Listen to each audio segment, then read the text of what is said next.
Kelsey, are you good to go? Yeah, good to go. Good morning, ladies and gentlemen. I'd like to call this meeting to order. We have an agenda before us. I was just wondering if there's any additions to the agenda. Mr. Reeve, administration has one addition to the agenda under 9.2.3, agriculture and waste groundwork project funding request.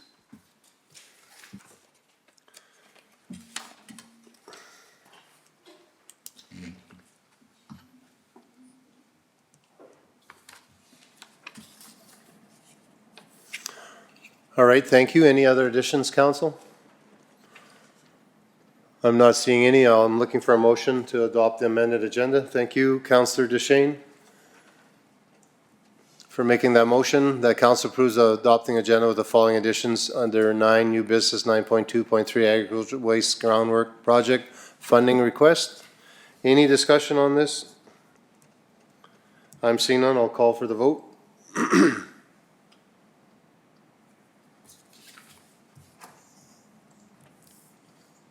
That's carried. Thank you. I'm looking for the adoption of the minutes of regular meeting of council, June 9th, 2026. Thank you, Councillor Crick, for making that motion. Any discussion on this, council? I'm not seeing any. I'll call for the vote, please.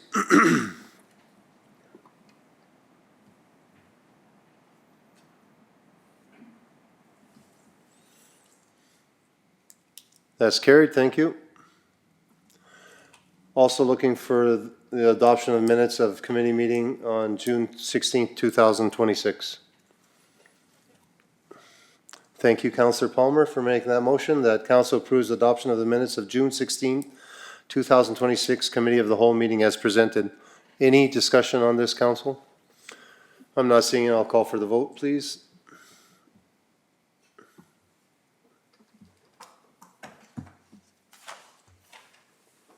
That's carried. Thank you.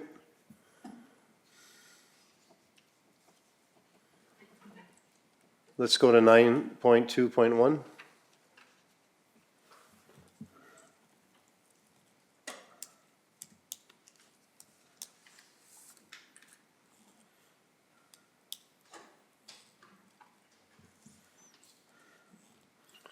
I know it doesn't usually come that fast, Brad, so.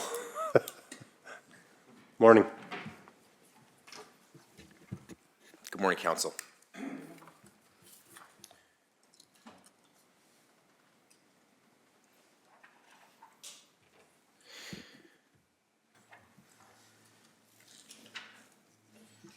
So this is an RFD for the Mirror Lake South bin site expansion. Background information is the Mirror Lake West bin site located at 45516 Township Road 601A, which was Mirror Lake West bin site, was closed on October 31st, 2022, as it was situated on private land that had been sold and the new owner wanted to fence off the property. At that time, options were given for residents to use multiple waste and recycling drop-off locations around the municipality, including the bin site located outside of the Mirror Lake landfill, known as the Mirror Lake South bin site. This bin site consists of 4 waste bins and 6 recycling bins, and because the site is frequented by bears, the waste bins have been bear-proof lids, or the bins have bear-proof lids. By design, the bear-proof lids keep the bears out of the garbage, but can be difficult for humans to open. Administration is proposing to construct a chain link fence compound at the Mirror Lake South bin site location and exchange the existing bear-proof bins with easier to use bins for the residents of the area. The benefits would be in creating a site that would help make it easier for area residents to dispose of their household waste and recycling. Currently, we have fenced compounds at Cherry Ridge, Crane Lake West, Crane Lake East, Hillside Estates, Model Developments, Moose Meadows, and North Shore Heights. The disadvantages would be residents would need to unload their waste and recycling from their vehicle and have to carry it into the fenced compound.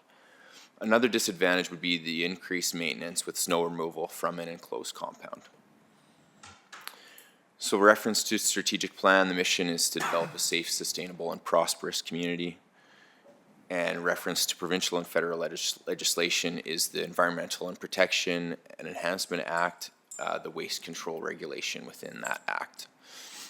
The cost and source of funding, the cost for this expansion would be $40,000 for site construction, plus $10,000 for fencing and supplies for a total budget of $50,000. And this would be done internally with our staff for the fencing. The source of funding would be the 2027 capital budget. This item would be part of the agenda package available on the website as part of today's agenda package. And administration's recommended action for this item is that council directs administration to bring forward the proposed Mirror Lake South bin site expansion project at the 2027 budget deliberations for consideration. Thank you. Councillor DeShane? Thank you to the Reeve. I just want, by the sounds of what you were talking about there, there is some reservations on putting in the fence because of access and snow removal and stuff like this. That outweighs the needs for the bear proof and the troubles there. Through the Reeve, I wouldn't say that it outweighs the troubles. It's added time that would be spent for us to do maintenance at the site. For the bin sites we've constructed over the last, I want to say 8-9 years, we've gone away from doing the chain link fence compounds just because it does create less access, or it's not as easy for the residents because they do have to unload from their vehicles, open the gates, carry their materials into the site and then into the bins. However, you know, and then with snow removal, there's just more time taken to do a good job. However, when we're talking about bears, you know, if we want a fence compound, I think that would likely outweigh the added maintenance costs and time for the residents to unload their materials. So. All right, as I see the bin site south of Vine River store, 2 miles, has the chain link fence around, but everything but the approach, which makes for easier access and for snow plowing and to the residents. So I was wondering if that would be acceptable there, or that would just defeat the purpose of doing all this? Through the Reeve, to Councillor DeShane, that site at Iron River, so it has fencing along 3 sides of the site for litter collection, or litter control, I should say, just to keep the litter enclosed and so it doesn't go into the neighboring properties. Right. However, there is easy access for the trucks and the residents to just pull up to the bins, but that doesn't keep the bears out. Right. Okay, just a thought. Thank you. You bet. Councillor Crick? Yeah, thanks for bringing this forward. I have heard from a couple residents out there on the south side of Mirror Lake that the lids that are currently there, the bear-proof ones, are really hard to open. So I drove out there myself to check the lids, and yeah, the way you got to stick your hand in there, push, it's really hard it was hard for me to open it, let alone the seniors. So something definitely needs to be done there. Deputy Reeve Fadeev, and then Councillor Palmer. Thanks. We have those in Cherry Grove. Exactly what we were talking about. I mean, it's fairly remote. So, you know, again, out of sight, it's not being used a lot. So it does keep the bears out. And it's a little extra work, but I think the relief of something jumping out of a bin is a lot easier than dealing with that. And it seemed like our guys son is having a difficult time with the gate, but overall it's pretty good from what I understand. Thank you. Councillor Palmer. Through the Reeve to Brad. The one at North Shore Heights has the fencing around it. And ultimately, we still are getting a fair amount of dumping outside of the bins. I could imagine if we didn't have the fencing, just how much dumping we would actually get. So I would recommend we always fence these bin sites. It does create a hardship for cleanup and so on, but it deters people from actually driving right up to the bins and downloading their entire household, which we had, somebody must have had a flooded basement and they dumped everything by the door, like the gate at North Shore Heights. So that sort of thing would get, I think, abused considerably more if we didn't have a smaller gate, but they managed to get a couch through, 2 of them actually, and a few toilets. Yeah, so I would recommend fencing myself. Okay. Someone like to make a motion? So Counselor DeShane? Oh, sorry, I cut you off. All right, yeah. Like to make the motion for recommended option number 1. All right, thank you, Counselor DeShane, for making this motion that council directs administration to bring forward the proposed Memorial Lake South Bin site expansion project at the 2027 budget deliberations for consideration. Any discussion on this motion? I'm not seeing any. I'll call for the vote.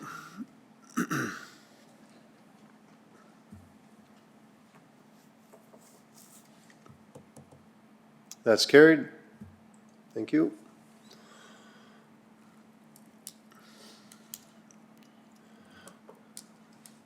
Somebody, you gonna present on the next one, or you want us just to make a motion? I'll present on the next one, All right. just pulling up my notes. So up next is the Waste Services 2025 Annual Waste Recycling Reports. So we'll start off with the waste report. Didn't we need to make 2 motions there, or no? Or is my computer? No?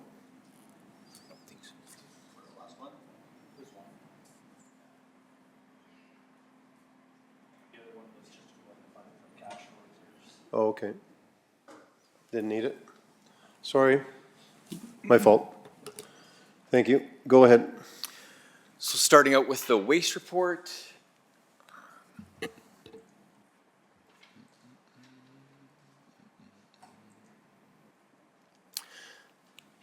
So in 2025, we collected a total of 3,265.17 tons of household waste in the MD, and we hauled 1,060 tons of that to the town of Bonnyville Transfer Station, 291 tons to the City of Cold Lake Transfer Station, and 1,912 tons through our trans stores at the MD landfills, for a total cost of $380,742.63, which equates to $116.61 per ton. We've been having major issues in regards to waste hauling with the new compactor trailer that was purchased through the Waste Commission in 2023. It was broken down for all of 2024, some of 2025, and most of 2026 now as well. With issues related to the hydraulic cylinder for the compactor. So this has significantly increased our costs. The trailer was routinely hauling 23 to 25 tons of waste while in operation in 2023, but in the meantime we're hauling 10 to 12 tons with a standard walking floor trailer. This leads to the contractor not being able to empty our trans stores in a timely manner because they are hauling half the waste on a 4 to 6 hour round trip from the time they are unloading trans stores to when they arrive back. So for 2025, our combined tipping and hauling fees through the Waste Commission were $113.96 per ton for most of the year, while it was costing us $130 a ton at the town of Bonnyville and $155 a ton at the City of Cold Lake. The city has since raised this rate to $185 per ton for the month of May this year. So with that being said, it's been my goal to put as much of our waste through our trans store system as possible since 2019, as that is the most economical option for the MD. You can see the breakdown of tipping fees through the town, the city, and on page 2, the commission fee breakdown of waste going through our trans stores that we paid directly to the Waste Commission. And you can see that it's significantly been it's been significantly cheaper over the years to go through our trans store system when we have a working trailer. On page 3, you can see the landfill visits for the past 9 years are fairly consistent. Of note, we closed the Fort Kent Transfer Station in October of 2023, so the numbers dropped there. And we transitioned to the automated gate system at Ardmore that month. And what this did is deter customers from other municipalities from using the Ardmore site. This is especially important because Ardmore was and is our busiest location, with only 5 to 10 years of landfill space left on the existing 10-acre site. And then based on the total of 23,957 customer visits, we estimated that approximately 479 tons of Class 3 waste material was disposed of in our MD landfills. So Class 3 is the dry inert waste, like the furniture and demolition and construction materials. Any questions on the waste report? Deputy Reeve Fadeev. Mr. Olin, in regards to the rates that the city has upped, is that similar to the town of Bonnyville as well, or are they kind of equal to the rates being charged? So currently, through the Reeve to the Deputy Reeve, currently the rates being charged by the town of Bonnyville are $130 a ton. And the city was at $155 and they've now upped it to $185. And to go through the TransStore system costs us about $114 a ton. So it's a significant savings for us currently to go through our TransStore system. However, with the lack of a functioning compactor trailer, we have no choice but to dump a lot of our garbage either through the town or through the city. And so we take as much as possible to the town because that's most economical for us. That's a close to 20% increase from the city, right? Yeah. Okay, thanks. So moving on to the recycling report. As of 2025, we collect recyclables from 159 6-yard bins around the MD located at various bin sites and landfills, as well as from the village of Glendon since 2017. You can see the breakdown over the past 11 years of our household recyclable amounts, with cardboard steadily increasing, while plastic, paper, and tin cans have been on a downward trend as more and more packaging is going the way of cardboard. The recycling fees we've been paying over those 11 years have been decreasing along the way as economical options have become available for us with the construction of the City of Cold Lake Materials Recycling Facility in 2020 and now the Extended Producer Responsibility Program that began April 1st, 2025 that puts the costs of recycling back on the producers and the suppliers of the materials into our province. So I won't go through the entire list of the items that we send off for recycling, but I will note a few things I think are important for council and residents to know. The first thing to note is that there's a new household battery recycling program available to us, so we can accept all types of household batteries for tools, toys, and especially rechargeable lithium batteries and the button cell batteries as well. You'll find in lots of toys and smaller items. These have been the culprits on a large number of landfill and recycling facility fires in the past few years because they always retain a small amount of stored energy, and when they get squished, they can and they do become combustible. They have likely been the culprit on a few of our garbage truck fires over the past years. So to help us mitigate these fires, we ask that people please bring their household batteries into our landfill sites and give them to the attendant on duty for proper storage and recycling. The second thing to note is with compost.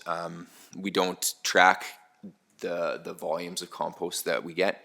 We haul it, all the compost from the bins to the Ardmore landfill, and it's recycled or composted in a passive composting process. But we do have an extensive amount of abuse of these bins around the MD with branches, lumber, and just plain garbage being disposed of in these bins. All the bins are labeled that they're strictly for compost materials such as grass, leaves, and wood chips are also fine to go in there as well. Because of the passive composting process at Ardmore, we can't accept branches and bigger items because those items just take a long time and a lot of heat and a lot of water and a lot of turning, and we just don't have those capabilities in our department. So that's important for council and the residents to know that please follow those recommendations for compost. And then the third item to note is our mattress recycling program. So I'm especially proud of this program that we initiated in June of 2017. And since then, we've shipped over 9,000 mattresses off for recycling, saving approximately $620,000 in landfill space since that time. And then second last item to note is that on the bottom of page 6 is our recycling breakdown of revenues and expenses. And so this table here doesn't include our operating costs, but it gives you an idea of what we're generating revenue on and where some recycling expenses are incurred. So you can see that in 2025, since the Extended Producer Responsibility Program, that's EPR there, we generated almost $270,000 last year in 2025, and this year we're generating over $33,000 a month. So we're short, going to be just slightly under $400,000 generated this year from that recycling program.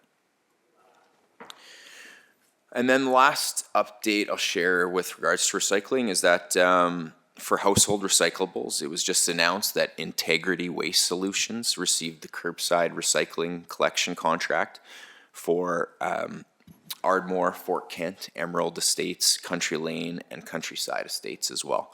So those 5 locations are where we currently have curbside waste collection. The province mandated that all the households that received curbside waste collection would be receiving curbside recycling collection as of October 1st, 2026. So Integrity Waste Solutions will be the contractor for that. And so that'll be bi-weekly curbside recycling collection. And the collection day will be on Thursdays for those areas. More direct communication with residents of those areas will occur as the summer progresses, but this will be for cardboard, paper, plastic, glass, expanded polystyrene, which is styrofoam, and the materials will be collected curbside in clear bags, so it won't be a cart recycling system. All of northern Alberta is on a bag collection system, so it'll be clear bags that the residents will have to put curbside. And so just a reminder, that's going to be bi-weekly and on Thursdays, so there will be more communication to come on that. And then for the rest of the MD residents, beginning October 1st as well, we will be transitioning our depots. So our depots are our landfills and bin sites. They both fall under the term depots, and I'm going to try and call them that from going forward. They'll be transitioning to single stream recycling as well. So what that means is that all those materials will be able to be accepted into one bin. So what that means for residents is less sorting at home. They can put all their recyclables into however they want to do it, bags or containers, and then empty them into our recycling bins at the bin sites. So it's going to take some time to transition this at our depots with 159 bins, and we have over 20 depot sites that we have to change signage and how the bins work and the messaging on the bins. But it'll be an exciting development for residents. They'll be able to do less sorting, and we'll be able to collect more materials and hopefully continue to generate some good revenue for the MD. So that's my recycling report. Any questions?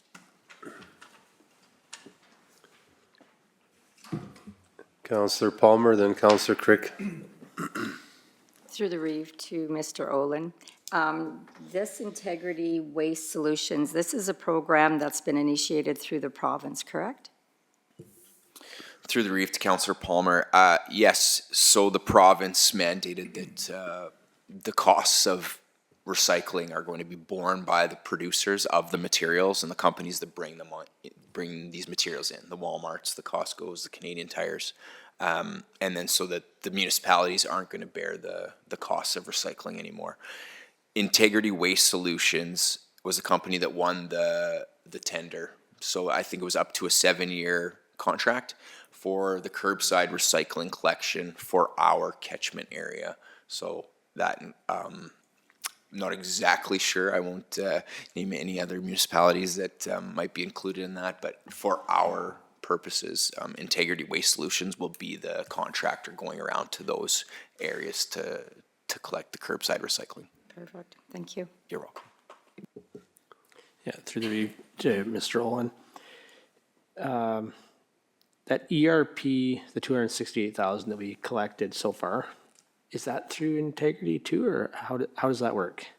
Through the Reeve to Councillor Crick. So That's through Circular Materials. So Circular Materials is the producer responsibility organization. So they're kind of the bridge between the province and all the municipalities that have signed up to do the extended producer responsibility program to, go through the marketing and to generate the revenue. So Circular Materials has been looking after all the contracting of that. So we've been dealing with them with our depots and, what we need to do, what we need to change, how things are going to look going forward.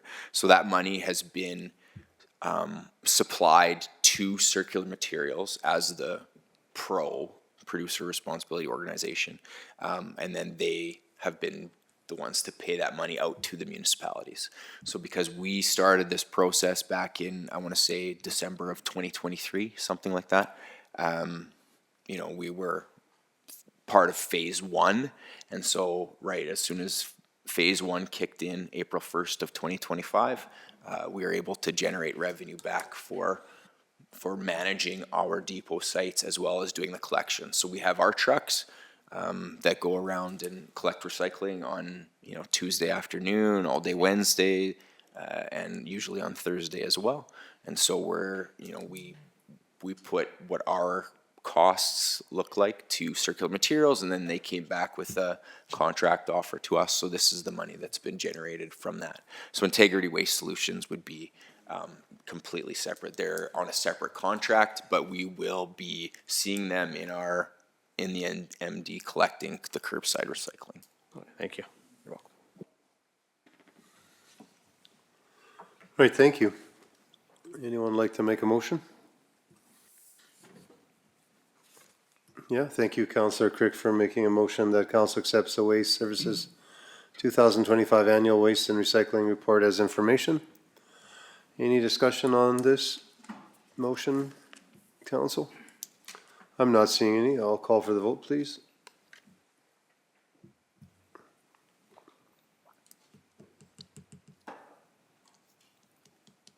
That's carried, thank you.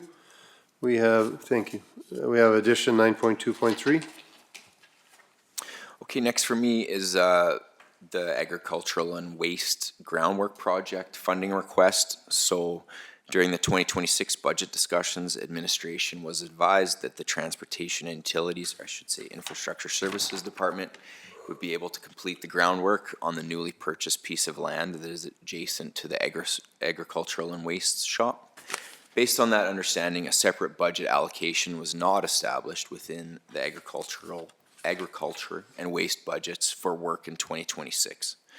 Infrastructure Services has since reviewed departmental priorities, workload, and available resources and determined that they do not have the time or capacity to complete the groundwork in 2026. As a result, the agriculture and waste departments must now identify an alternate funding source to complete the work. Administration has identified that there is remaining funding available within the 2025 Agriculture and Waste Fit-Up project, which was approved as part of the 2025 budget when the shop was purchased.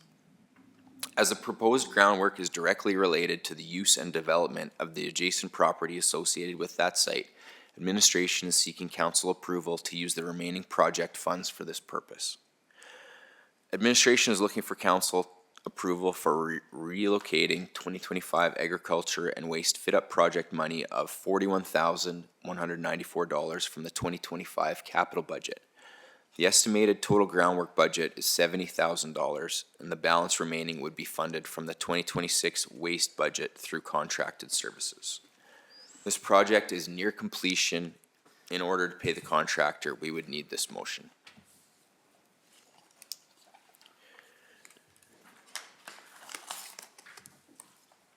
So the cost of the groundwork is estimated at $70,000. The proposed source of funding is the remaining balance of the 2025 agriculture and waste fit-up project, which was approved as part of the 2025 capital budget. Approval of this request would allow the MD to use existing approved funds for a purpose directly related to the site without creating additional pressure on the 2026 operating budget. The administration recommended action is that council approves an unbudgeted expenditure in the amount of $70,000 for the agriculture and waste shop groundwork project to be funded with $41,194 from committed 2025 capital budget and $28,806 from the 2026 operating budget. Thank you. Looking for a motion. Councillor DeShane. I'll make the motion to, for council, go to option 1. Thank you. Councillor DeShane for making this motion that council approves the unbudgeted expenditure in the amount of $70,000 for the agricultural waste shop groundwork project to be funded with $41,194 from committed 2025 capital budget and $28,806 from the 2026 operating budget. Any discussion on this motion?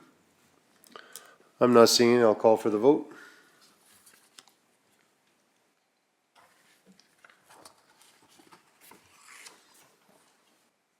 That's carried. Thank you. Thank you very much. Thanks. Do you guys want to do the public hearing or take a break and then do the public hearing? All right, we're going to do the public. Okay, thank you. We have a public hearing here, removal of municipal reserve destination of Plan 0621293, Block 1, Lot 1, MR. Before we begin with the public hearing for removal of municipal reserve designation at Plan 1621293, Block 1, Lot 1, MR, I would like to announce that this public hearing will include both in-person and electronic participants, is being recorded and will be accessible for public viewing. Additionally, I would like to remind in-person attendees who wish to address any of the public hearings on today's agenda to register your name on a speaker's list at the entrance of council chambers. I would also like to outline the process to be followed for this public hearing. We will begin with a staff report from administration, also presenting as the applicant, followed by questions from administration from council. We will then call the members of the public who wish to speak in support of the application, followed by those who wish to speak in opposition of the application. Council may ask questions of the public presenter during this time only. Participants will be called on to speak in the order they appear on the registered list, starting with electronic participants, followed by in-person attendees. Registered virtual participants must ensure their camera is off and the microphone muted, except when it's their turn to address council. When addressing council, participants must clearly state their name and if they are speaking on their own behalf or on behalf of another person or group. The MD reserves the right to immediately remove any participants who are continuously disruptive to the public hearing, present an inappropriate manner, including virtual attendees on camera and or use inappropriate language. The applicant will have a chance to address and rebut any opposition to their application, followed with which council will have the opportunity to ask questions based solely on the information presented during the rebuttal. Finally, we will entertain any further questions of council's administration before closing the public hearing. May I have a motion to go to the public hearing? Thank you, Councillor DeShane, for making this motion to go into public hearing at 9:32. Any discussion on this? Seeing none, I'll call for the vote.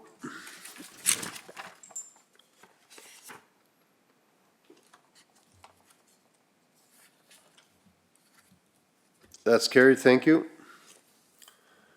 All right, I'm going to open this public hearing and looking for administration to present. Good morning. Morning.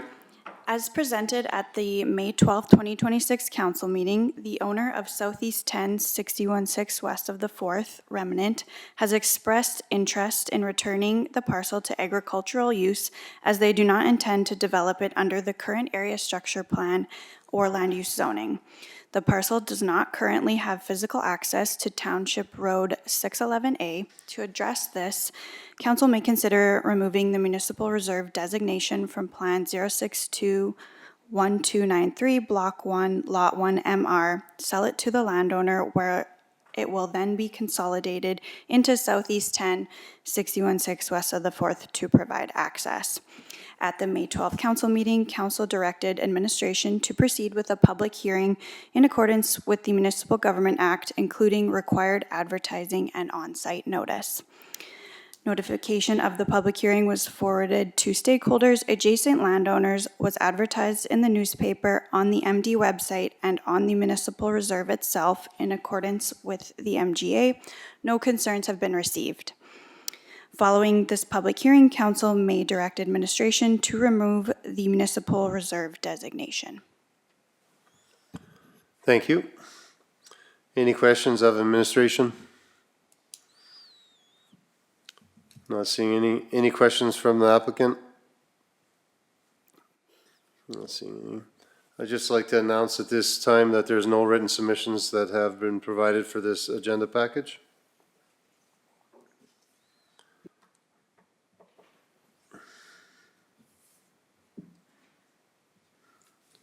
And there's no one here that's wishing to speak for or against.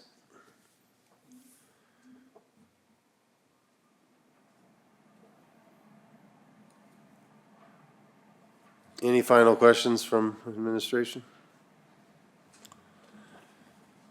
All right, I'm just looking for a motion to close this public hearing. Okay, thank you, Councillor Malia, for making this motion that the public hearing from item 4.1, removal of municipal reserve destination plan 0621293, block 1, lot 1, MR, be closed at 9:35 a.m. Any discussion, council? I'm seeing none. I'll call for the vote.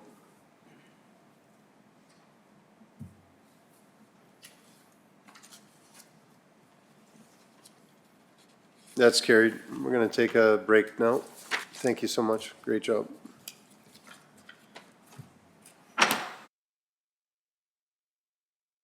You're ready? Thank you. Welcome back.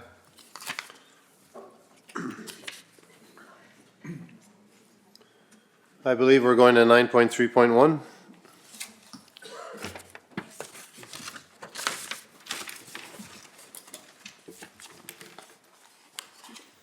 Morning again. Morning. Item 9.3.1, administration received an application and is requesting a decision for first reading for bylaw number LU 584 to amend the land use bylaw to rezone Plan 9525202 Lot 1 and Plan 9622448 Lot 2, both within Northwest 8617 west of the 4th Meridian, from Rural Commercial District to Country Residential District. Both parcels are currently zoned rural commercial pursuant to bylaw number LU 121, which was adopted in 1989. The current and intended future use of Plan 9525202, Lot 1, the parcel outlined in orange, is country residential. Rezoning to the country residential district will bring the parcel's zoning into compliance with the existing structures. The former use and current zoning of Plan 9622448 Lot 2, outlined in green, is Rural Commercial District. The landowner intends to convert the former commercial structure into a residence, and therefore rezoning to Country Residential District is required. The application was circulated to Infrastructure Services, Ag Services, Public Safety with no concerns received. If first reading is granted, a public hearing will be scheduled and advertised in accordance with the Municipal Government Act. Administration is recommending that bylaw number LU 584 be given first reading. Thank you. All right, thank you, Councillor Palmer, for making the motion that bylaw number LU 584, being a bylaw of the Municipal District of Bonneville number 87, to amend bylaw number 1915, land use bylaw, be given first reading. Any discussion, council? Yes, Deputy Reeve Fadeev. Thanks. So in regards to the parcel in green, is that a shared driveway that they have with the other piece? Through the Reeve, yes, it is currently. So they have two driveways on the orange side that's going to be amalgamated with that commercial past commercial, would that mean that or it's just being rezoned? Both parcels are being rezoned independently. And they'll be amalgamated together? No. No? Okay, sounds good. Yep. Thank you. Answer my own question. Any other discussion on this motion, council? All right, I'll call for the vote.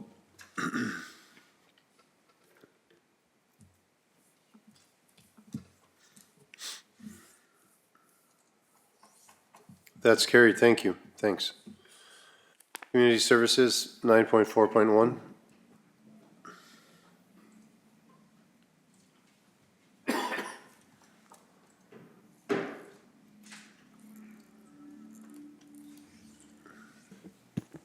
Good morning, Reeve and Council. Morning.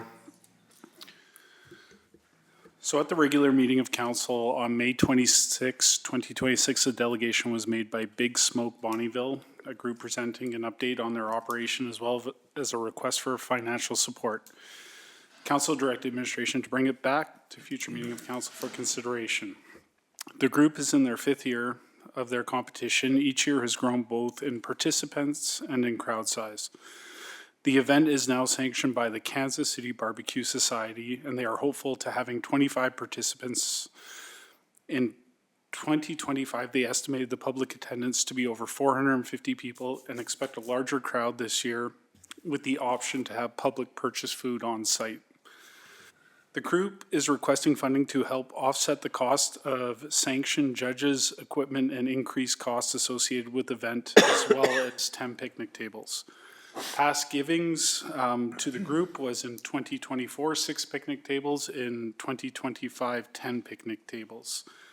Attached for council's review was their presentation from May 26 and the 2024 and 25 financials, just so council could get an idea of what the event looks like. With reference to the strategic plan, it's building a prosperous and sustainable community. Currently, the cost the group is looking for is $4,000 to be funded through council grants to individuals and non-government organizations, as they are not currently a society, through the Community Action Grant and Donation Budget. Administration's recommendation is that council approves the request by Big Smoke Bonnyville for financial support in the amount of $4,000 for the event on August 14th and 15th, 2026, to be funded from the 2026 council grants to individuals and non-government organizations, Community Action Grant and Donation Budget, as well as in-kind donation of the use of 10 picnic tables. Thank you. Deputy Reeve Fadea? Yeah, I just have a question. I know we asked them if the town was supporting this event. They're bringing in a lot of people from out of province as well to be judges. So I'm just wondering if the town given some support or not. The town, as of right now, has not given them any financial support towards the event. Okay, thank you. Councillor Palmer? Through the Reeve to Mr. Frankton. So am I to understand the past givings were only picnic table donations and not in anything in monetary value? There were a few in-kind donations for their prizes, a few hats and that of a value of about $150. Okay, thank you.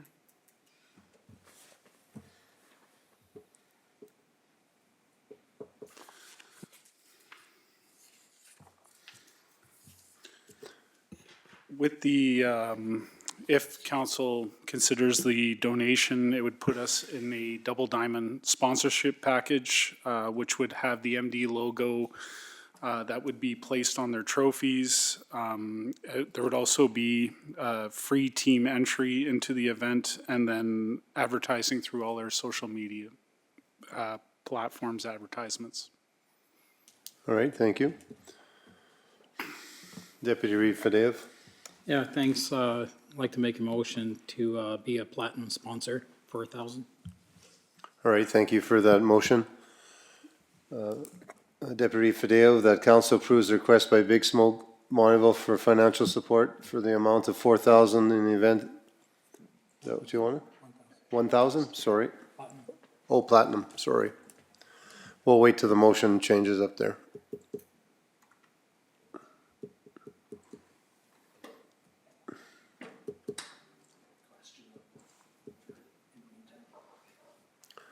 Counselor Crick?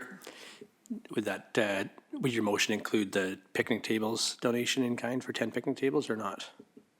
I don't think that was asked this time. Sorry. I don't think that was asked this time, was it? Yep. It was? Yeah, they're asking for 10 picnic tables. They're asking for 10 picnic tables. So 10 picnic tables? Yeah, I'm okay with that. Okay. All right. Yeah, sorry, go ahead, Counselor DeShane. Yeah, it's a good suggestion, and I was just wondering if we're gonna make this request available, also throw in some MD graft like we did in the past, hats and cup or whatever, just, I'm sure they do that for these events all the time without a motion. Is that correct? Correct. Generally, it would be an ask within their request. They haven't asked Okay. for anything like that, but All right, thank you. Deputy Reeve, is that good? What's up Yeah, on the for screen sure. there? Absolutely. All right, thank you. Deputy Reeve Fideev for making this motion that council approves request by Big Smoke for financial support in the amount of 1,000 for the event on August 14th and 15th, 2026 to be funded from the 2026 council grants to individuals and non-government organization, community action grants and donation budget, as well in-kind donation for the use of 10 picnic tables. Any discussion on this? Yes, Councillor Amalia. I just wondering if we, what was included with the sponsorship package that you read off, that was for the 4,000, would that be correct? correct. And then also the diamond, double diamond platinum receives everything. The platinum would receive everything except for the engraving on the trophy. Okay. All right, thank you for that. Any other questions or discussion? I'm sorry. All right, I'm not seeing it. I'll call for the vote.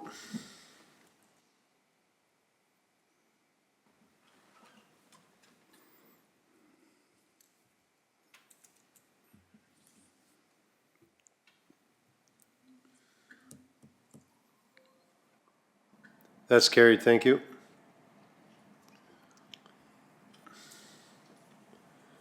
On to 9.4.2. At the regular meeting of council on June 9th, 2026, a delegation was made by Cold Lake Regional Chamber of Commerce to provide council with a presentation for a Feast at the Beach event and the request for funding support. Feast on the Beach takes place on September 4th and 5th in 2026. This is an all-ages, free community event, welcomes everyone to enjoy great food from a variety of food trucks, listen to free music, and enjoy family-friendly programming. Approximately 8,000 people are expected in attendance, with a regional economic impact estimated between 320,000 to 680,000. In funding an additional 10,000 towards this event, the MD would be recognized as a Sunset Stage sponsor for a total of $15,000, including a $5,000 awarded through the March 15th intake of the Community Action Grant. Attached in Appendix A is the sponsorship package, which outlines the Sunset Stage sponsorship for $15,000. And just to go through it, it would give exclusive naming rights to the Sunset Stage, stage branding and signage, recognition and media promotional material, social media promotions, logo on event website, MC stage mentions throughout the event, radio advertising mention, on-site signage, and Feast at the Beach swag. With reference to our strategic plan, with Goal 1, building a prosperous and sustainable community, the cost would be an additional $10,000 on the $5,000 through the Community Action Grant. We've already awarded them as of the March 15th intake date, and it would be funded through the Community Action Grant and donations. The recommendation action is that council approves the request by the Cold Lake Regional Chamber of Commerce to provide additional funding support in the amount of $10,000 for the 2026 Feast on the Beach event to be funded from the 2026 Community Action Grant and Donations Policy. Thank you. Councillor Palmer. Through the Reeve to Mr. Frankton, what was our previous donations to this event? So the previous donations going back from 2019 were $10,000 in 2020 and 2021. It was the COVID years, so the event was canceled. In 2022 was $5,000. In 2023, there was no funding. In 24, there was $5,000. In 25, there was no funding. In 26, this year with that intake date, there's already $5,000. Currently, the City of Cold Lake has donated $25,000 plus some in-kind permits, fencing, staff time to the event, and they've also received a provincial grant of $75,000. Thank you.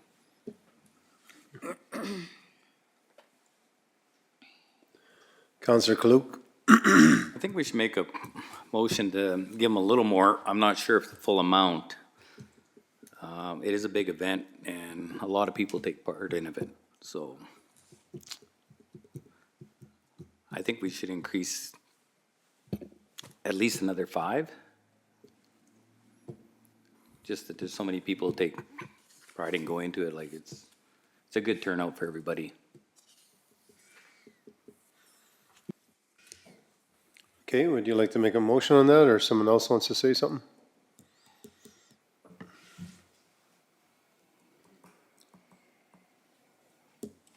Councillor Palmer? Oh, I just seen your mic was still on. Oh, is it? Sorry. That's okay. Reeve, I have a question. Go ahead, Thanks. Deputy Reeve Fadeev. Little past, this history here in regards to, the event. A lot of these chambers of commerce have these annual fundraisers. This is right now is their biggest fundraiser that they have. In the past, right now we're looking at it's easy to kind of skew the numbers by looking at a $75,000 grant for the province. Last year, according to the books that Chamber has provided, there were 72,000 in the whole, right? So these events just top up their coffers and just keeps them going for the rest of the year. And I know we've had a lot of discussion in the past, if we should still fund, chambers of commerce as far as the big events. We do every year with the oil and gas show. It's, people say, yeah, it's different, it's oil and gas. But also these events like this Feast on the Beach is also supporting oil and gas with all the families that work for oil and gas that go there. And it's a zero cost dollar event for people to go to. And what I love about this is that even if you don't want to spend any money to go there, you don't have to partake in the food trucks. You can go there and just enjoy the bands and just the atmosphere and just have fun on the beach. So it is it's a oil machine as far as having fun for everybody. And that's what I really enjoy this. But yeah, I think it's a big fundraiser for them, and I think it's important for us to support their ask. Thank you for that. I thought you were pointing at Caroline but you were actually putting your hand up.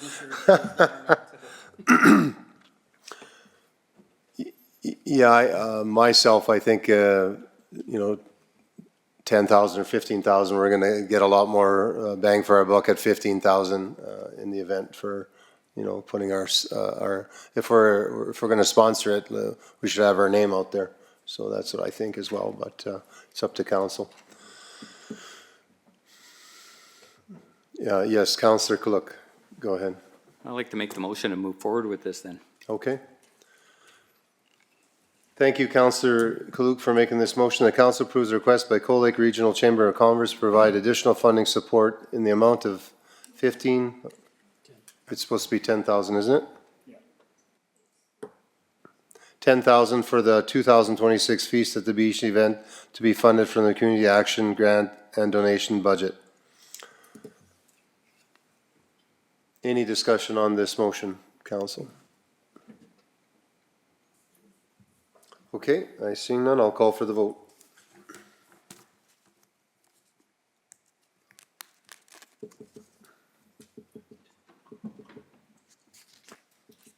That's carried. Thank you.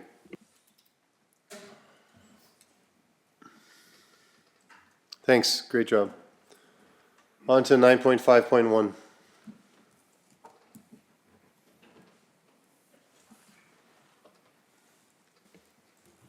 Morning.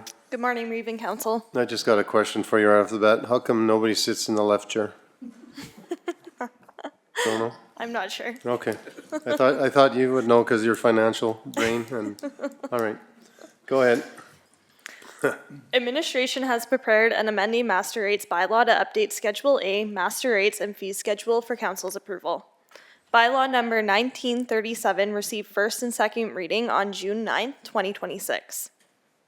The proposed amendments to the master rates bylaw are outlined in Appendix B and are required to be adopted through amending bylaw. Attached for council's review is Appendix A, bylaw number 1937, amending master rates bylaw, and Appendix B, the proposed changes to the fee schedules.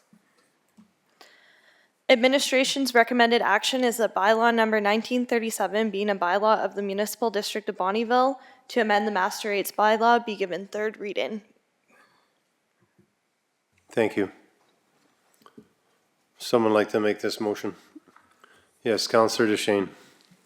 I didn't want to make the motion. I wanted to argue the point of the fire protection services charging those rates. I thought we paid taxes to cover fire protection. So I don't understand why we can charge $700 an hour unless this is like a not non-accidental arson fire, but who would we collect from if that's the case? So I don't understand why we're bringing such a large hourly fee for our protective services that are paid for in taxes. Okay, the left chair is going to be occupied now. Good morning, Council. That would be for, that's the motor vehicle collisions rate. So that's what the province charges or allows fire departments to charge for responding to motor vehicle collisions and that kind of thing. It has nothing to do with fire necessarily. It's more of a EMS type of function.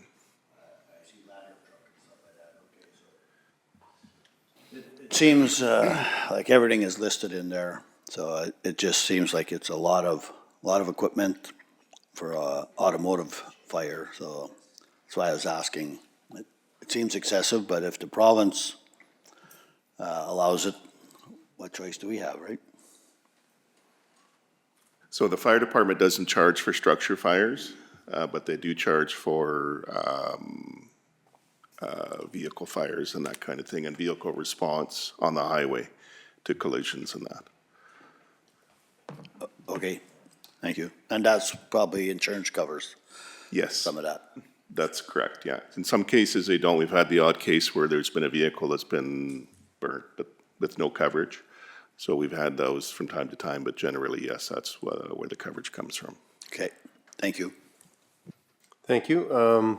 Councillor Malia. Actually, Louis said what I was gonna say. Okay, thank you. At least he wasn't copying Caroline this time, hey? He's copying Louis this time. Right, any other, would someone like to make the motion now, or is there any others? Yeah, Councillor Crick? Thank you, Councillor Crick, for making the motion of bylaw number 1937 being a bylaw of the Municipal District of Bonnyville number 87 to amend master rates bylaw to be given third reading. Any discussion on this motion, Council? I'm not seeing any. I'm going to call for the vote then.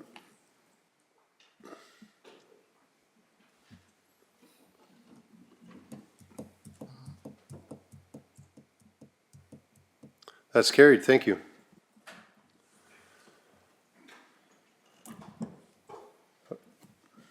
Correspondence. Mr. Reeve and Council, before you are the correspondence and information. Administration would just like to highlight 10.4, 10.5, and 10.6, which are thanking the municipality for their support.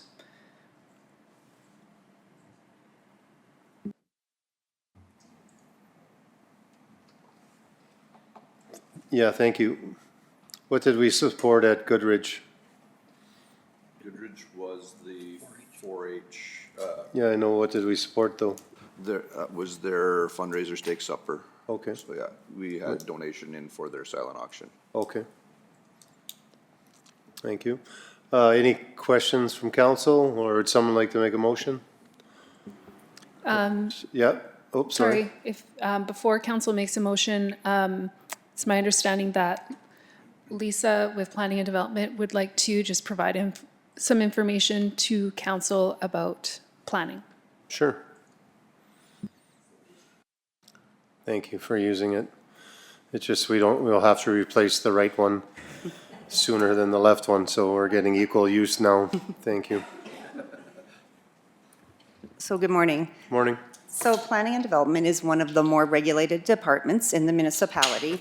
And today I just wanted to take a few minutes to discuss the framework that we work within.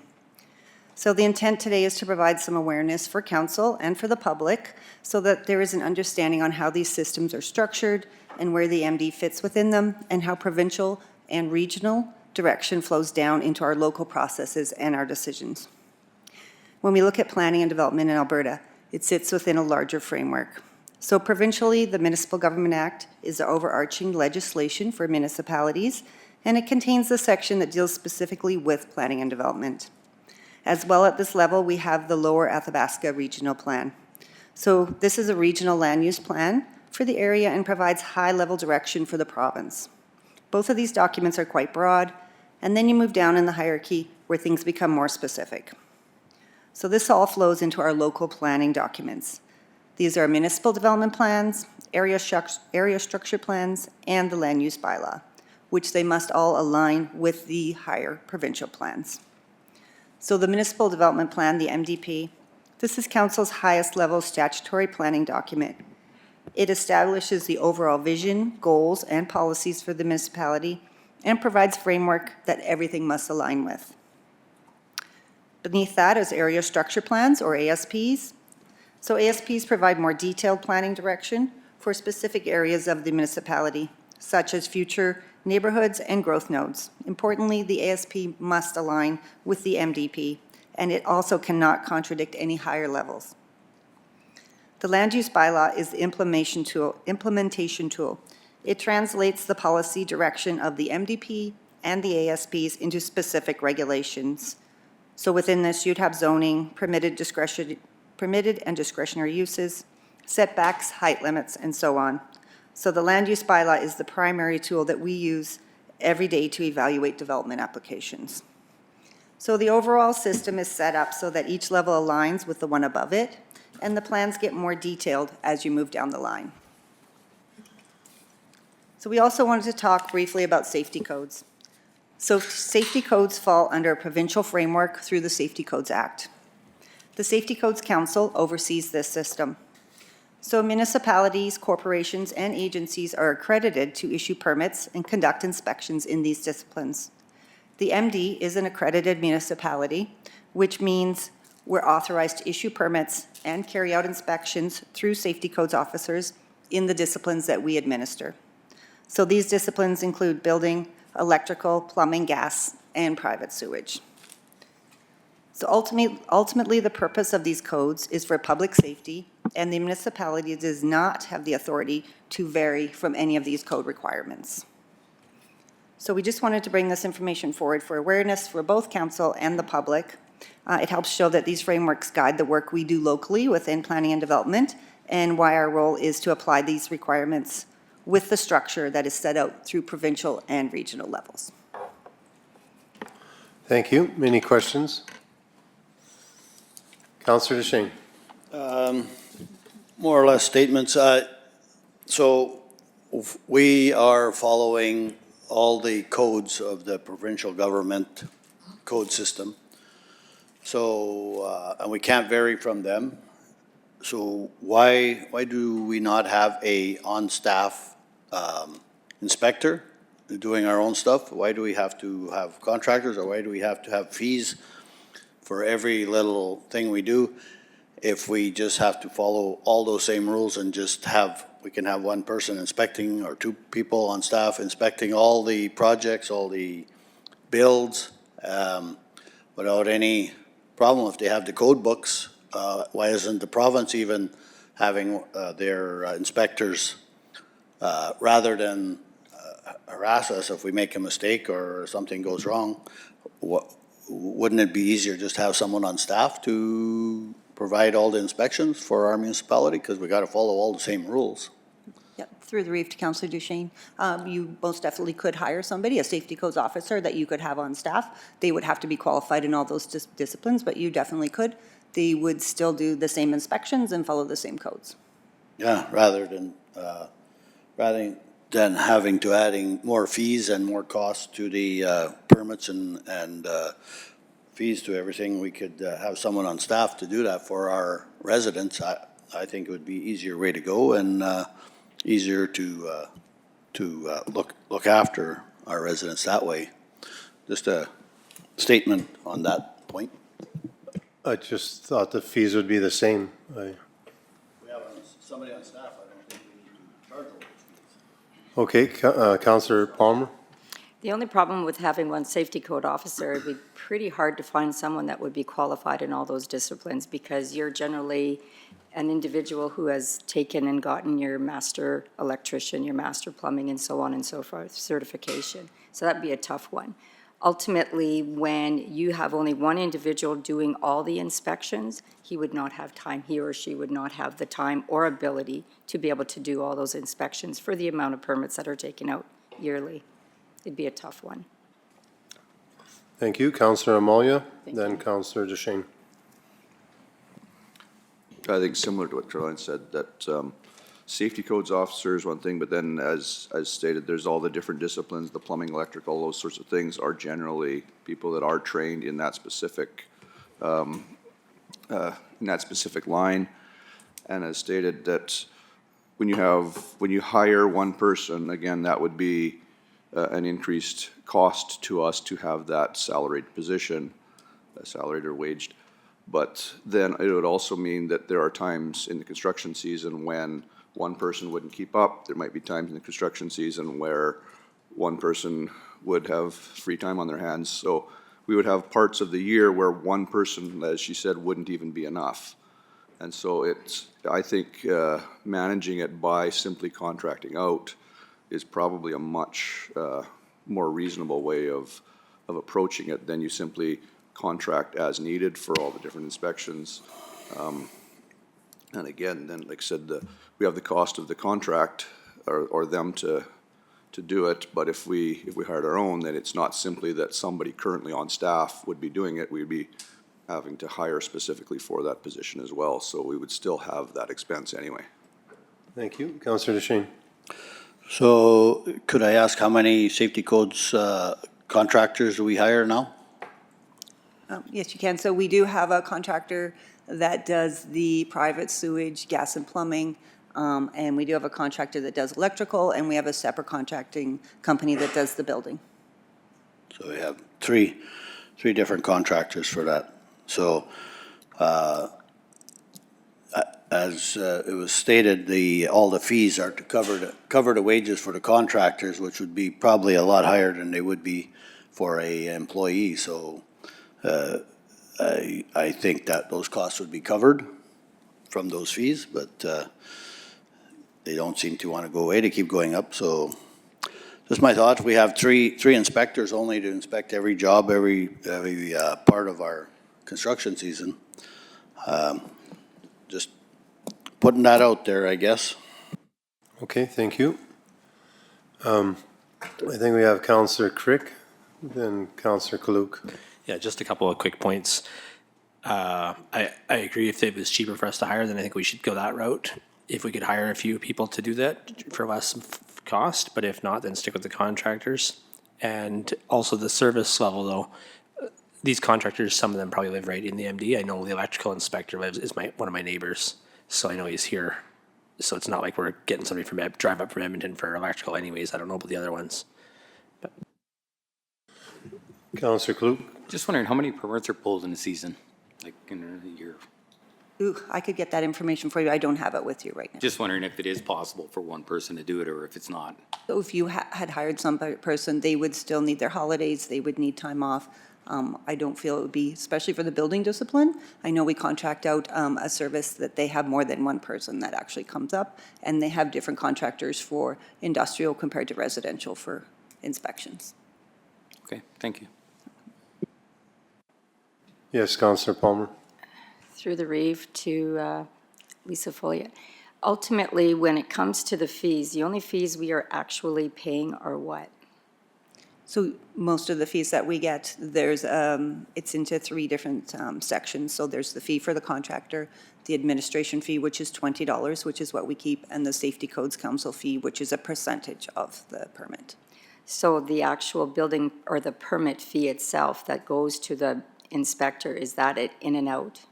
Correct. Is that covering So we all don't the take any expense? extra than what the actual inspector is going to need for the inspection. So there is no additional cost to the municipality? Correct. Thank you. I don't think you could find one person that could do everything. Like, it's almost impossible anyway. I'd have to agree with you. So, pretty hard. And like Councillor DeShane said, you'd have to hire 3 or 2. At minimum 3. And that would be hard enough to find those. And I probably some of those inspectors actually live here, like Councillor Crick said. So we're taken away from their job as well. Any other discussion, or someone like to make any, I guess this is just for information that we're talking anyway. It's Yep, that's nothing correct. to do with a motion here anyway. Any other comments or discussion for? No? Okay. Thank you so much for that information. Thanks.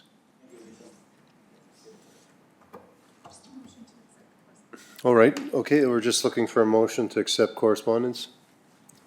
Thank you, Councillor Palmer, for making that motion, that council accepts the following correspondence as information 1 through 8 before you. Any discussion or comments on them? I'm seeing none. I'll call for the vote.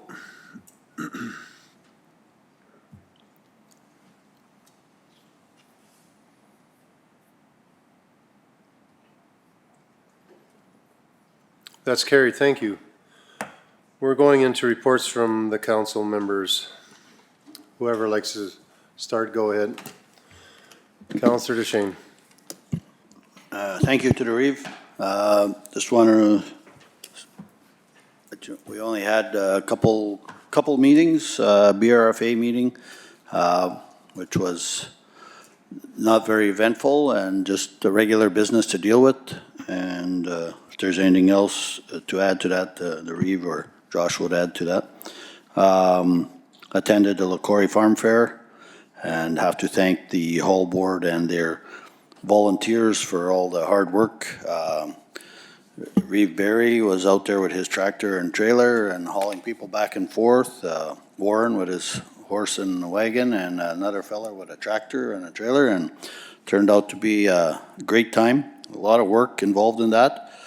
I volunteered for 2 days, same with Barry, so seen him out there just a-going. Tried to feed him a couple times, he was so busy. Yeah, it turned out great attendance, so very happy with that. I also attended a webinar in office here yesterday with a couple fellow councilors, and it's the Regional Advisory Council. And it is a new council or added council of groups of people that I believe we already have in place for doctor retention and medical problems we deal with through the province. And I believe we already have a layer of people that do that. So I was a little frustrated with listening to that. Now we have, instead of 12 boards, we got 14 boards. And I think it's just another layer of bureaucracy we have to deal with between us and the ministers. So I wasn't impressed with that. And I don't know who brought it forward and who put it all together, but I don't think it was needed. We were doing a fine job dealing with our ministers as it was. So that's all I have to report. Thank you. Thank you. Councillor Kalu. Had a few events. On the 10th, Cold Lake Chamber of Commerce, a lot of discussion on Feast on the Beach. They're expecting more people than normal just because of how bad our summer's been so far. They expect people to get out. Also, a little bit of discussion on the work camps coming into the area. They're wondering about policing in the city of Cold Lake, and also if anything happens in MD, if the constables will be patrolling that. And they're looking forward to talking to some of the constables just to see what's going to happen. Another thing was Doyleman's golf tournament last weekend in Cold Lake. I was there on behalf of FCSS Cold Lake, just a volunteer for a few hours, but we did raise some money for kids' sports. The Oilman's cut a check back to them for $1,000, which was really good. Also got to check in Willow Prairie there and seen a wild tractor driver. He was all over the road. Not mentioning any names, but He's from Pincher Creek. but it was a great event, even if it was a little bit rainy out. It was a good turnout, and it was very good to see. Also, on June 21st, went to Fort Kent. Councillor Josh Crick was there. Sorry. It was one of the best breakfasts I've had in a long time, and it was good to see a lot of people out supporting the community. That's about all I have. Thank you. Deputy Reeve? Yeah, thanks. So for committees, I had a FCM Defense Task Force Zoom, the second meeting they had in the last year. So basically what that means is all the municipalities that have defense in them, so anywhere from Newfoundland to the coast of the islands on the west coast where they're representing, and they're asking for their wants and needs from the feds, and there's a lot of money being spent, so they're all wanting to make sure that they're included in that spend, and some of the challenges that are that they're facing. City of Cold Lake is probably anticipating probably a growth of 1,000 workers as far as like military guys go. Then that includes their families. So right now I think Cold Lake's slotted for 242 or 43 homes that they're going to be built there. But that's still going to be very short to what they need. I mean, now you're dealing with infrastructure and water and sewer and all the other problems you're going to have with it. Schooling is a big issue that Cold Lake's going to be issued with. And again, we're there to advocate for Highway 28 as a dual use or dual purpose highway from the defense sector to the energy sector. Both are using it, so we're trying to lobby on our part for that. Meet and greet in Cherry Grove was fantastic. I cut through my plate with my plastic fork, but besides that, it was good.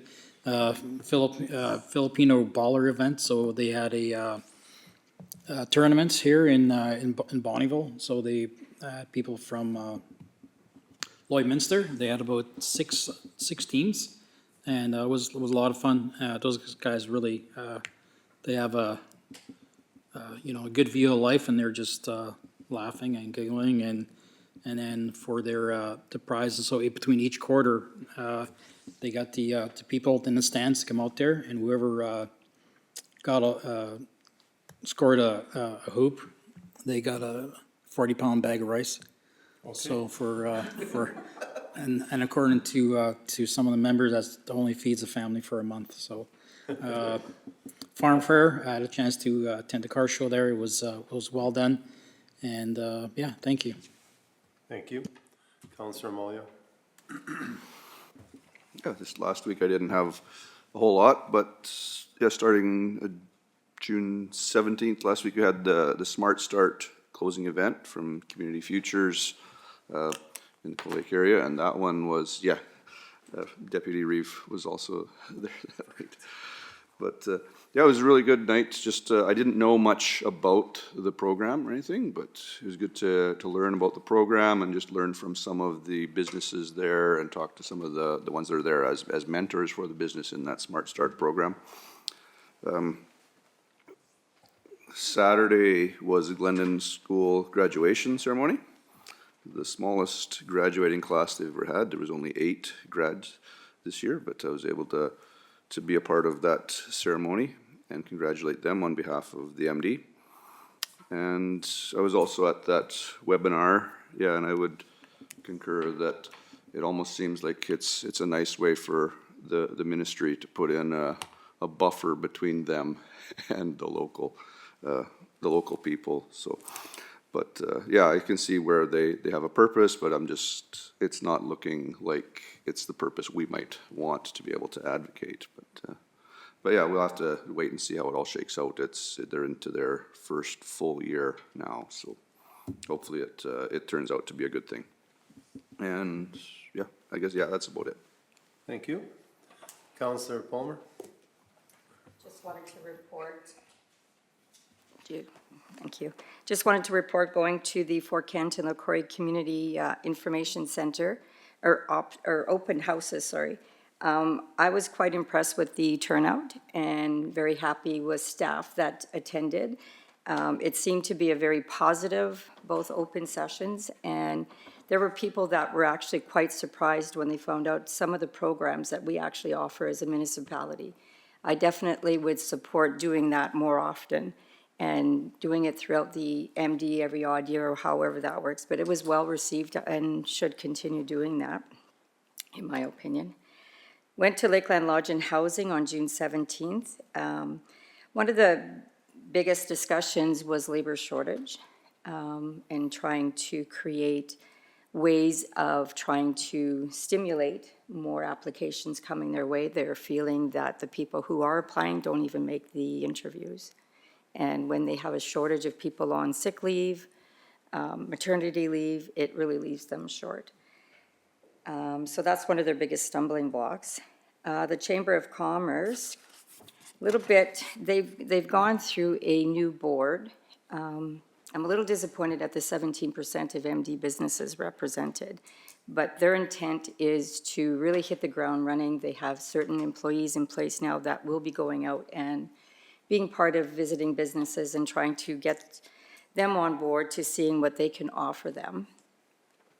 And again, Council 5, I agree with everyone. It was another degree of separation between us and our ministry when it comes to healthcare. Creating this board, it is such a large area, and I think there was 7 or 8 members on this council, and one from Bonnyville, and it just seems right now they're just spending more time putting their goals together in paperwork to get approved by the ministry. So it just seems to be a lot of paperwork happening at this point. There's no terms of any kind set out as to what they bring forward, other than the fact that they want to talk about retention. And I kind of giggled at that because I find retention, the only reason, whether it's nursing staff or doctors, the retention wouldn't be an issue if they were working in a system that was productive and positive. And that's what they should be working towards, is developing an environment that these people want to be in to begin with. Just my thoughts. And that's it. Thank you. All right. Well, if Councillor Palmer runs for MLA, I'll support her for Minister of Health. Let's see here. On the 10th, I attended the community information session in Fort Kent, and I have to echo that the staff did a great job there. There was a good turnout, and I think a lot of residents also got answers to questions they had, so that was a great event. Thank you. On the 15th, we had a Bonnyville Library Board meeting. We approved the budget for 2027 with a 2% increase. And Jill, the library manager, has resigned, so we're looking for a new manager. That'll be in August sometime. On the 17th, I was at the Lakeland Lodge and Housing Board meeting, and then headed over to the Smart Start completion dinner. And on the 18th, we had the BRFA board meeting. There was a couple of things that I was going to highlight there. Thanks, Councillor DeShane. The Next Generation 911 Center is fully operational and functioning now, so we had a tour of that right after the board meeting. And the old 911 center was in the old ambulance building, and that one, there was talk about having a backup there, but we're able to work with Yellowhead County and have it so we can do a remote backup center somewhere else, so we won't need that building. And then also the BRFA, they had done a survey a few months ago in regards to the naming of the organization, because it's the Bonnyville Regional Fire Authority is the current name, and they offer the 911 dispatch services and the EMS as well. So they're just looking for, there's a survey out, a short survey out now for a couple weeks, asking all the members if they have a suggestion for a name for the organization. So that's out there. And then on the 18th, had a FCSS board meeting. That's it. Thank you. Also attended the Fort Kent open house. And the next day I wanted to attend LaCorey, but I sunk my tractor so deep that I had to bring a backhoe and a cat to get it out. So yeah, I couldn't even blame that one on one of my kids because it was me that did it, so not good. But that's what happened on Saturday. I was digging out a tractor, so it wasn't very good. But I guess at this time I just want to thank the staff of the MD for, like we all talk about, that's a pretty general theme right now is the rain. And I know on my own farm I can't get a lot done. So for whatever the MD gets done, I gotta congratulate them for whatever they do because it's kind of depressing and stuff. So we gotta keep our heads up. But you know, whatever the staff is doing, they're doing their best to keep this MD afloat.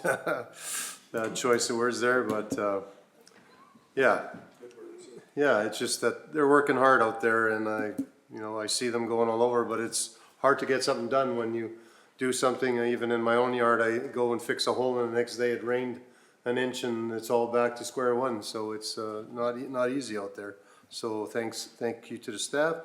I attended the 4-H Goodridge party. I had to leave early, but Councillor Amalia and myself attended there. It was they had more steak. You could probably had 3 steak each. They probably sold a bunch of steak at the end of the day. They auctioned off a lot of it. Yeah. That's one thing at Goodridge. I've always, whenever they have food or anything left, they'll package it all up and they'll sell it to the for the fundraiser, and they makes good use of everything.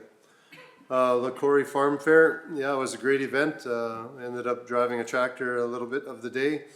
I got to compliment Councillor Duchesne. He was out there in the rain directing traffic forever. I tried to buy an umbrella for him. I tried to bribe a kid for an umbrella for him, but I couldn't. I wasn't successful. So he had to sit in the rain without an umbrella. So at least I had a canopy on my old tractor. The Novelle was there. She was taking pictures everywhere. So thank you for coming out to that. Also, we had the BFRA meeting, and Josh, you covered that very well. Thank you for that. And yeah, that's it for me as well. Thank you, everyone, for your reports. I'd just like to mention some guy showed up from Cherry Grove with this weird car to the LaCorey Farm Fair, and it's like, You know, I have that. all that. I have that car thing here, and he's burning rubber all over. Yeah, well, he mentioned that in his report too. That was the most interesting car there, for sure. If anyone's interested, when we're doing what's the name of the show that's at the airport? Race. Year Grabbers? Yeah, Councillor Fideo or Deputy Fideo is gonna be there with this black unit, so look forward to that, everyone. He's gonna win too, so. All right, I just need to probably close this meeting off. This meeting is adjourned. Is that okay?